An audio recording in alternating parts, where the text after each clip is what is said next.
بسم اللہ الرحمن الرحیم۔ السلام علیکم، میں ہوں ظہیر عالم۔ ناظرین، ڈاکٹر عافیہ صدیقی کے حوالے سے وزیر خارجہ اور نائب وزیر اعظم جناب اسحاق ڈار صاحب کا ایک بیان سوشل میڈیا پہ بڑا چل رہا ہے، جس میں وہ فرما رہے ہیں کہ ڈاکٹر عافیہ صدیقی کو جو سزا ہوئی ہے وہ قانون اور آئین کے مطابق ہوئی ہے۔ اس کے بارے میں تو معلوم نہیں کہ ان کا ٹرائل فری ہوا یا نہیں ہوا، لیکن ڈاکٹر عافیہ کے ساتھ ہوا کیا وہ تھوڑا سا آپ کو بتائے دیتا ہوں کہ ڈاکٹر عافیہ صدیقی کا تعلق کراچی کے ایک نسبتاً متمول مذہبی گھرانے سے ہے۔ وہ 90 کی دہائی میں اپنے بڑے بھائی کے ساتھ امریکہ چلی گئی، جہاں سے اس نے کانگنیٹیو نیورو سائنس کی ڈگری حاصل کی۔ اصل خرابی اس وقت پیدا ہوئی جب اس نے بوسٹن میں رہتے ہوئے افغانستان، بوسنیا اور چیچنیا کی مظلوم حاملہ خواتین کی امداد کے لیے چندہ مہم چلانا شروع کی۔ 1995 میں عافیہ صدیقی کی شادی کراچی کے ایک ڈاکٹر امجد خان سے ہو گئی۔ پھر 9/11 کا سانحہ ہوا اور دنیا پر دہشت کے سائے لہرانے لگے۔ عافیہ صدیقی کی دنیا تو بالکل ہی بدل گئی۔ مئی 2002 میں عافیہ اور ان کے خاوند سے FBI نے پہلی مرتبہ پوچھ گچھ کی، کیونکہ اس جوڑے نے انٹرنیٹ کے ذریعے کچھ غیر معمولی چیزیں خریدی تھیں، جیسے رات کے اندھیرے میں دیکھنے والی اینک، بلٹ پروف جیکٹ وغیرہ وغیرہ۔ پوچھ گچھ کے دوران انہوں نے FBI کو یہ کہہ کر مطمئن کر دیا کہ یہ چیزیں انہوں نے شکار اور کیمپنگ وغیرہ کے لیے خریدی ہیں۔ یہ عافیہ صدیقی کا زندگی کا دوسرا غیر معمولی واقعہ تھا، اور اس کے بعد ان کی خانگی زندگی میں دراڑیں پڑنا شروع ہو گئیں۔ چند ماہ بعد دونوں میاں بیوی پاکستان آ گئے، اور پھر اسی برس اگست میں ڈاکٹر امجد نے عافیہ کو طلاق دے دی۔ 25 دسمبر 2002 کو عافیہ صدیقی اپنے تینوں بچوں کو اپنی ماں کے پاس چھوڑ کر دوبارہ امریکہ چلی گئی۔ اس سنسنی خیز کہانی میں ایک موڑ اس وقت آیا جب عافیہ نے اپنی طلاق کے 6 ماہ بعد خالد شیخ محمد کے بھتیجے عمار البلوچی سے شادی کر لی۔ واضح رہے کہ خالد شیخ مبینہ طور پر 9/11 واقعے کا ماسٹر مائنڈ تھا، تاہم عافیہ کے اہل خانہ اس شادی کی تردید کرتے رہے۔ اس کے برعکس FBI نے اس ضمن میں جو رپورٹ نیو یارک کی عدالت میں داخل کی، اس کے مطابق عافیہ نے اس شادی کو تسلیم کیا ہے۔ بہرحال وہ دونوں زیادہ عرصہ تک ایک ساتھ نہیں رہ سکے، کیونکہ مارچ 2003 میں FBI نے ایک عالمی تنبیہ جاری کی، جس میں کہا گیا کہ عافیہ اور ان کا سابق خاوند امجد خان انہیں مطلوب ہیں۔ اس کے چند ہفتوں بعد عافیہ اپنے تینوں بچوں کے ساتھ غائب ہو گئیں۔ ان کے اہل خانہ کا کہنا ہے کہ وہ ٹیکسی میں بیٹھ کر اسلام آباد جانے کے لیے کراچی ایئرپورٹ گئی تھیں، لیکن کبھی وہاں نہیں پہنچیں۔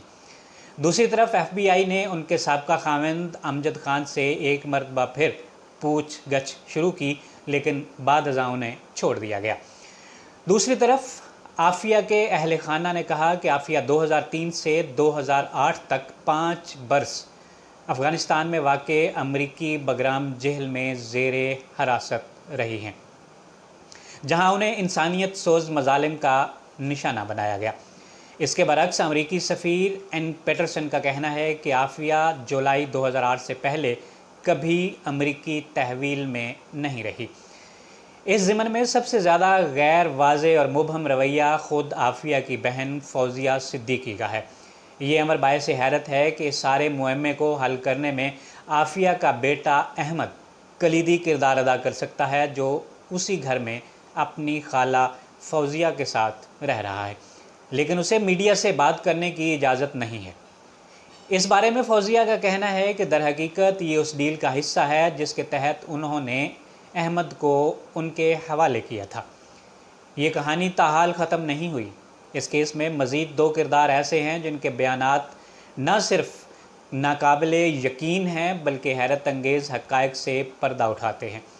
عافیہ کے سابق خاوند امجد خان کا بیان چونکا دینے والا ہے کہ اس کے مطابق عافیہ بگرام جیل میں کبھی زیر حراست نہیں رہی، بلکہ وہ 5 برس تک پاکستان میں ہی اپنے تینوں بچوں کے ساتھ خفیہ طور پر رہتی رہی۔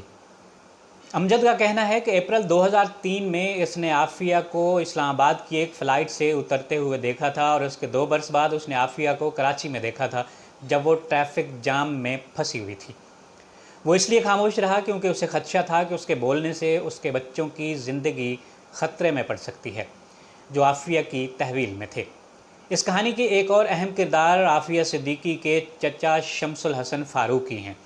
ان کا کہنا ہے کہ ان کی اپنی بھتیجی عافیہ سے جنوری 2008 میں ملاقات ہوئی تھی، یعنی یہ ملاقات افغانستان میں عافیہ کی گرفتاری سے فقط 6 ماہ قبل ہوئی تھی۔ عافیہ اس وقت برقع پہنے ہوئے تھی اور اس نے انہیں بتایا تھا کہ وہ 2003 سے امریکی اور پاکستانی ایجنسیوں کی تحویل میں تھی۔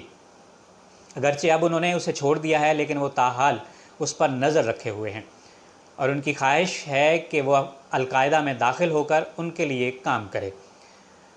فاروقی صاحب کے مطابق عافیہ نے اپنے چچا کی منتیں کیں کہ کسی طرح اسے افغانستان میں طالبان کے پاس بھیج دیا جائے۔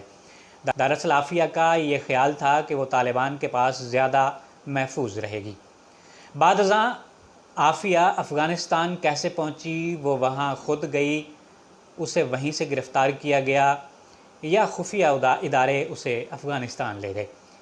یہ اور ایسے انگنت سوالات کا جواب شاید کبھی سامنے نہ آ سکے، کیونکہ انفارمیشن ٹیکنالوجی کے موجودہ دور میں سب سے نایاب چیز انفارمیشن خود ہے۔ عافیہ صدیقی کے کیس سے پہلو تاحال پوشیدہ ہیں، تاہم یہ امر واقعہ ہے کہ عافیہ دنیا کی واحد سپر پاور امریکہ کے انسانیت سوز مظالم کے سامنے ڈٹی ہوئی ہے۔ لیکن ایک بات واضح ہے کہ فریب کے دھندلکوں سے اس کیس کے حقائق کبھی بھی سامنے نہیں آ سکیں گے۔